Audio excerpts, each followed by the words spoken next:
nós vamos começar o estudo dos gases. Vale a pena você dar uma olhadinha na nossa última aula, que foi isoterma de Andrews, onde a gente explica a diferença entre vapor e gás, né? E eu sempre termino a calorimetria com aquela aula para você poder entender o que é um gás, porque agora nós vamos estudar os gases, certo?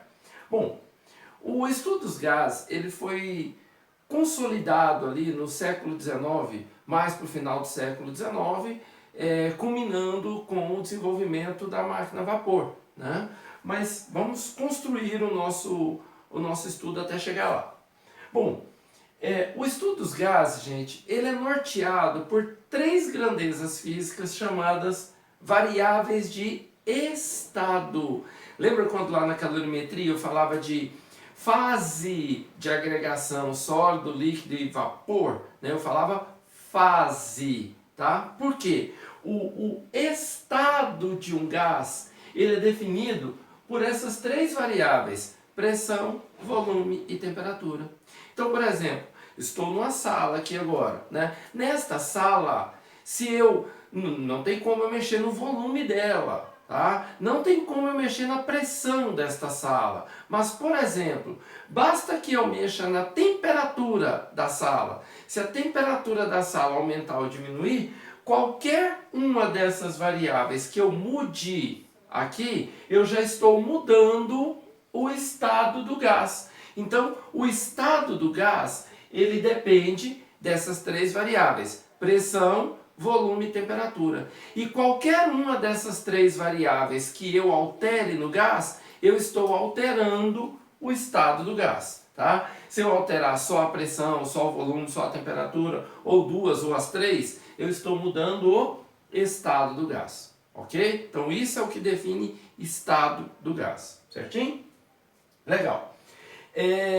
Para construir a matemática do estudo dos gases, os cientistas eles tiveram que usar a física newtoniana e a matemática estatística, tá? Para poder construir modelos matemáticos.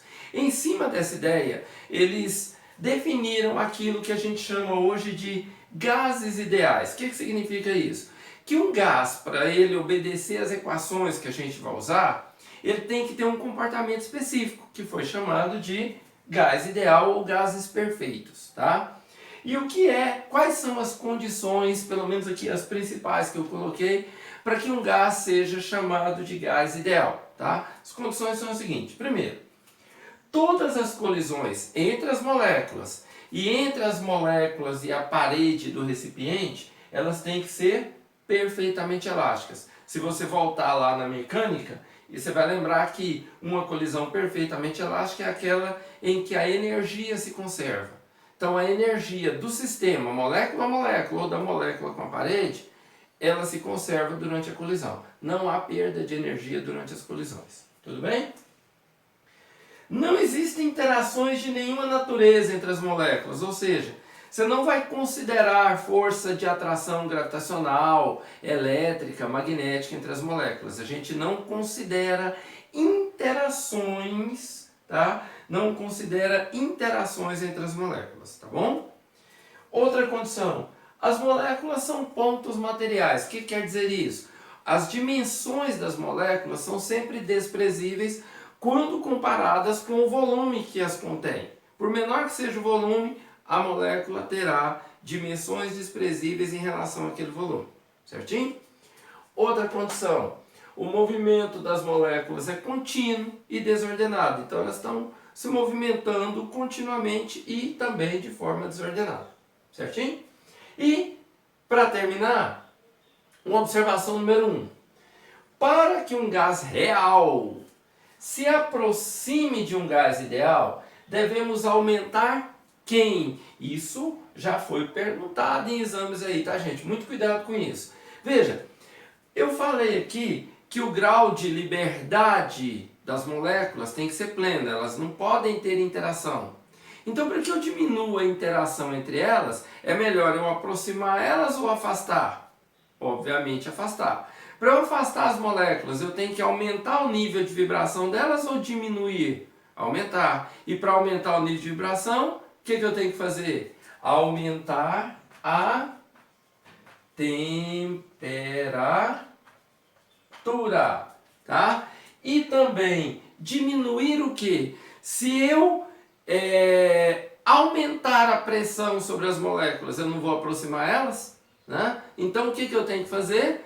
Para eu aumentar o grau de liberdade delas, tem que diminuir a pressão. Então aumentar a temperatura e diminuir a pressão. Então muito cuidado com isso, tá, gente? Não esquece desses detalhes aqui.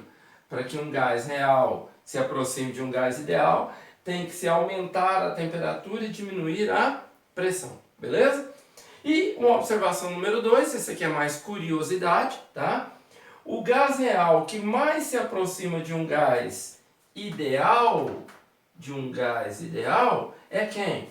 É o hélio. Veja, e depois dele? A família 8A inteira, tá? Por quê?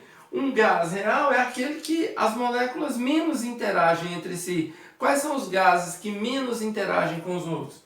Os gases nobres. E deles, qual é o que menos interage de tudo? O hélio. Tudo bem?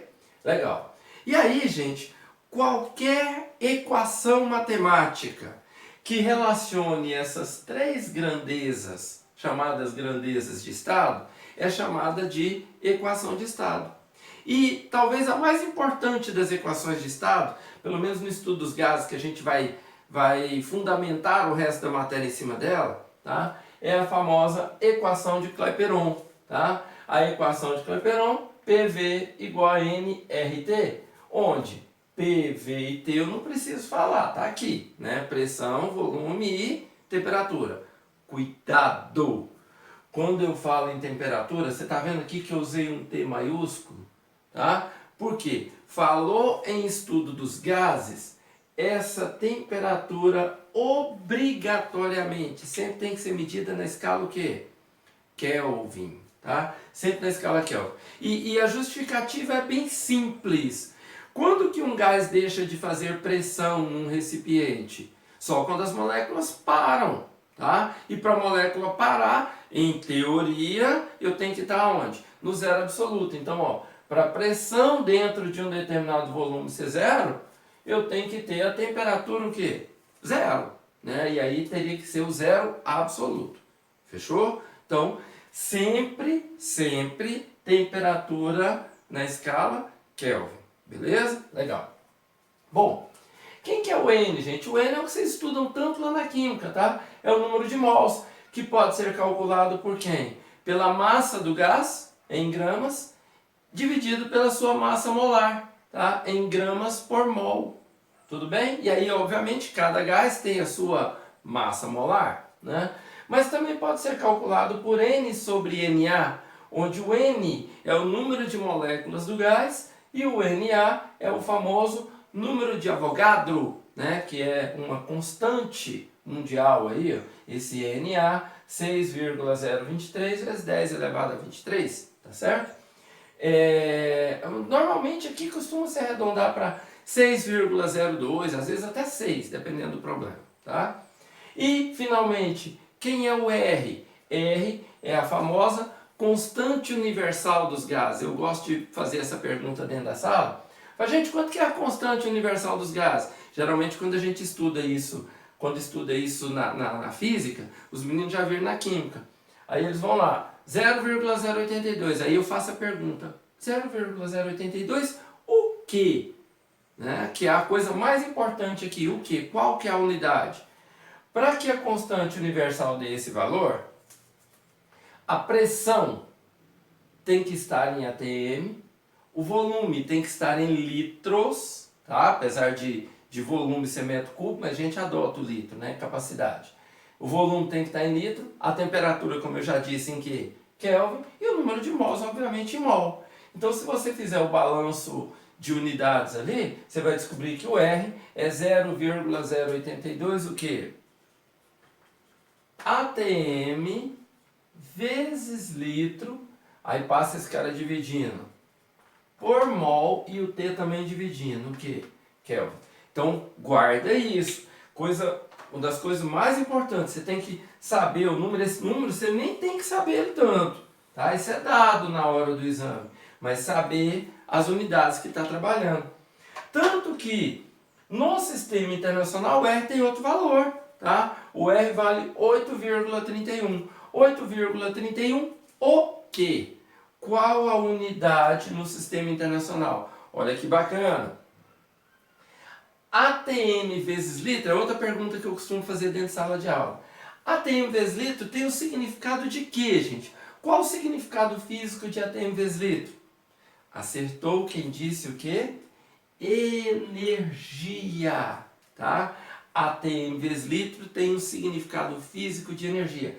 Se você pegar o ATM e transformar ele em newtons por metro quadrado e o litro em metro cúbico, que fizer o cálculo, tá? Você vai chegar num equivalente em que? Joule.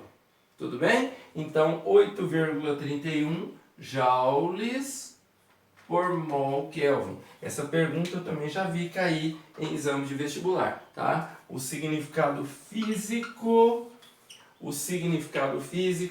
de ATM vezes litro, tá bom?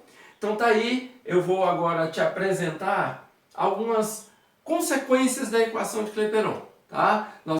Então, pessoal, da equação de Clapeyron, o que a gente pode tirar? A gente pode tirar o famoso estudo da Lei Geral dos Gases Ideais e Equação Geral dos Gases Ideais. Só não é a mesma coisa, não? Não. Lei é uma coisa, equação é outra. Vou te falar no finalzinho, tá bom? Bom, de onde que a gente tira essa história da lei ou equação geral dos gases ideais? Considera que uma amostra gasosa num balão volumétrico, tá? Onde ele tem uma pressão P0, um volume V0 e uma temperatura T0. E ele foi submetido, essa amostra gasosa foi submetida a uma transformação onde a sua massa ficou constante, tá? Então, por exemplo, eu diminuí o volume aqui. Consequentemente, eu vou mexer na pressão e na temperatura dele, tá bom? Então, ele vai passar a ter uma pressão P1, um volume V1 e uma temperatura T1, tá? Se eu aplicar a equação de Clapeyron no primeiro estado do gás, né? Vai ficar o quê? P0 V0 igual a nRT0. E também, no segundo estado, P1 V1 nRT1. Se eu isolar o número de mols, o que eu vou ter? Isolando o número de mols, eu vou ter esta relação e aqui eu também vou ter a mesma relação, só com valores diferentes. Lembrando, se a massa é constante, vamos lembrar aqui, ó, número de mols não é a massa pela massa molar. Veja, eu não alterei o tipo de gás, portanto eu não mexi na massa molar. Se a massa é constante, a massa molar é constante, o número de mols é o quê? Constante. Se o número de mols é constante, este N é igual a este N. Então este termo é igual a esse. Quando eu igualo os dois termos, eu posso cancelar o R de um lado e de outro. E aí eu chego nesta relação. Esta relação ela é chamada de quê?